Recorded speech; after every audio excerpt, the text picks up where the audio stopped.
नमस्कार दोस्तों, आप देखना शुरू कर चुके हैं चंपारण उदय न्यूज। आज हम चर्चा करने वाले हैं बिहार की राजनीति को लेकर कि दिलीप जायसवाल जी को ही क्यों प्रदेश अध्यक्ष बनाया गया है और मुख्य सचेतक लोकसभा में संजय जायसवाल जी को क्यों बनाया गया है। और उसके बाद हम चर्चा करेंगे ओबीसी और ईबीसी की राजनीति को लेकर कि और एक और चर्चा करेंगे बैस वोटरों को नाराज़गी को लेकर और बैस वोटरों को खुश करने के लिए केंद्र की सरकार भारतीय जनता पार्टी अभी बिहार में क्या कर रही होगी। देखे हुई आगे कि लोकसभा चुनाव में बैस वोटरों का बिखराव हुआ और बहुत सारे बैस वोट आपको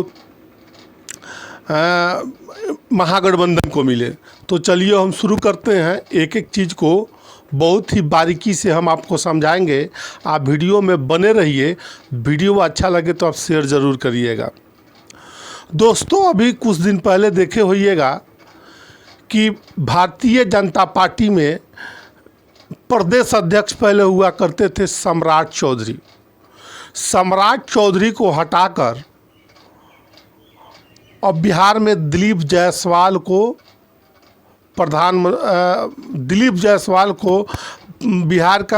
बिहार बीजेपी के प्रदेश का कमान सौंपा गया है।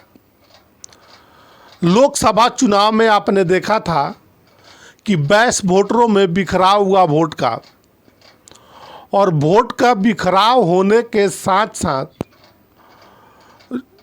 2019 से जिसमें भारतीय जनता पार्टी जितनी सीट जीती थी उससे कम 5 सीटें जीती और 5% वोट घट गया। तो भारतीय जनता पार्टी ने गहन मंथन किया और मंथन करने के बाद उन्होंने इस निष्कर्ष पर पहुंचा कि हमारे कोर वोटर बैस समाज के हैं, स्वर्ण समाज के हैं, और उस दो वोटर में सेंधमारी हुई। सबसे ज़्यादा जो बैस समाज का वोटर था, भारतीय जनता पार्टी को वोट करता था, उसी में सेंधमारी हुई है। तो प्रधानमंत्री खुद नरेंद्र मोदी जी और अमित शाह और जेपी नड्डा बैठकर इस मामले को देखे और गुना भाग गणित लगाया। तो उन्होंने पहले तो सम्राट चौधरी को अध्यक्ष पद से हटाया और दिलीप जायसवाल जी को बिहार प्रदेश भाजपा की कमान सौंपी गई। सवाल ये उठता है कि दिलीप जायसवाल जी को ही क्यों बनाया गया। तो बैस वोटों में बिखराव को रोकने के लिए ही दिलीप जायसवाल को बिहार बीजेपी की कमान सौंपी गई है।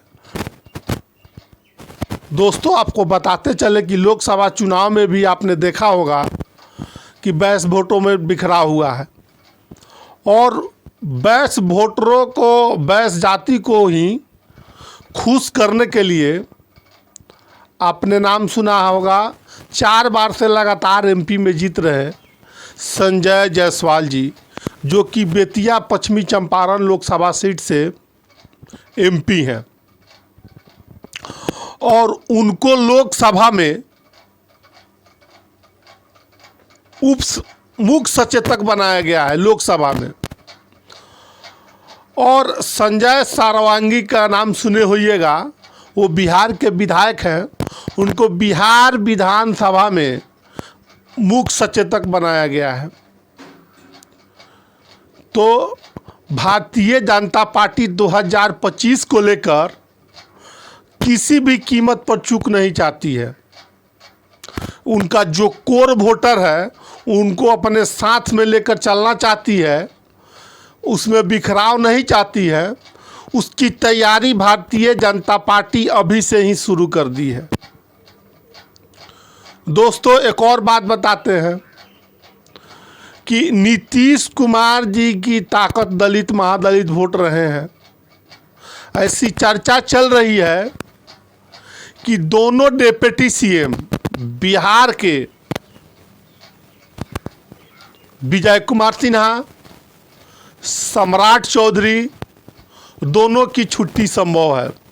यानी उनकी छुट्टी कर दी जाएगी और डिप्टी सीएम के रेस में सबसे आगे जिनका नाम चल रहा है उनका नाम डॉक्टर प्रेम कुमार है। प्रेम कुमार का नाम अभी डिप्टी सीएम के रेस में सबसे आगे चल रहा है। दोस्तों, आपको बताते चले, प्रेम कुमार ईबीसी समुदाय से आते हैं और गया से लगातार 8 बार विधायक रहे हैं। भारतीय जनता पार्टी में काफ़ी कदावर नेता माने जाते रहे हैं और भारतीय जनता पार्टी के एक समय सोचती थी कि हमारी खुद की अगर बिहार में सरकार बनेगी तो प्रेम कुमार को चेहरा बनाकर उनको हम मुख्यमंत्री बनाएंगे। लेकिन भारतीय जनता पार्टी की खुद की सरकार अभी नहीं बनी है, लेकिन बिहार में सम्राट चौधरी और विजय कुमार सिन्हा को, जो बिहार के मुख्यमंत्री हैं, नीतीश कुमार से पटती नहीं है। हो सकता है इसके कारण भी उनकी छुट्टी की जा रही है। और प्रेम कुमार पुराने अनुभवी नेता हैं, सबको मिलाकर चलने वाले हैं, उनको हो सकता है डिप्टी सीएम की कुर्सी दी जाए। लेकिन एक और बिहार की राजनीतिक गली में ये भी खबरें चल रही हैं, हमारे राजनीतिक सोर्सें बताती हैं कि किसी वैश्य समाज को भी deputy CM Bharatiya Janata party के तरफ से बनाया जा सकता है। ये देखने वाली बात है कि नीतीश कुमार जी इस पर सहमत होते हैं कि नहीं होते हैं। तो बिहार में भारतीय जनता पार्टी चाहती है कि जो चूक हमने लोकसभा चुनाव में किया है वो 2025 के लोकसभा चुनाव में वो चूक हमको नहीं करना है। इसी पर गहन विचार विमर्श करके भारतीय जनता पार्टी आगे बढ़ना चाहती है और आगे बढ़ने के साथ साथ बहुत सारे बिंदुओं पर भी वो विचार कर रही है और उसको रख कर आगे बढ़ रही है। तो दोस्तों, बिहार एक बहुत ही महत्वपूर्ण स्टेट है और इस जगह बिहार को बिहारियों में माननीय प्रधानमंत्री बिहार के बिहारियों को भी मान सम्मान देते हैं, लेकिन दिलीप जायसवाल जी को प्रदेश अध्यक्ष बनाने के साथ साथ नरेंद्र मोदी जी अपने 1 नंबर प्राथमिकता को में बिहार को रखा है और उन्होंने कुछ स्पेशल पैकेज देने की भी घोषणा की है और कुछ अलग से फंड भी बिहार को, जैसे कि आपने पीछे देखे होइएगा और वीडियो में सोशल मीडिया पर हमारे चैनल पर भी आप देखे होइएगा कि कुछ अलग बिहार को दिया है। तो सबसे बड़ा सवाल ये है कि प्रदेश अध्यक्ष अभी जो बीजेपी के बने हैं कितने कारगर साबित होते हैं, क्योंकि उन्हीं के नेतृत्व में बिहार विधानसभा 2025 का चुनाव लड़ा जाएगा।